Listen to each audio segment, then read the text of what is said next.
Ehtiram müəllim, görürsünüz, əsas instrumentdir Ehtiram müəllim, instrument. Ay sən qadın instrument ayrı şeydə görsən. Wow, bravo. Fikir ver sən mənə.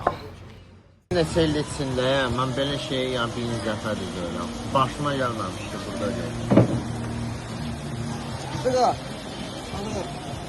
像汉堡一样。汉堡。你等下我过来，我给你介绍，那是个贵州的洋芋，那是头俺们贵州的牛肉，错，把它烤了。 Ne derler ha bunlar çama bunlar ne istiyorlar? Ehtiram müəllimə demək istəyirlər ki, əsas instrumentdir. Əsas instrument. Onsuz minnətdarım.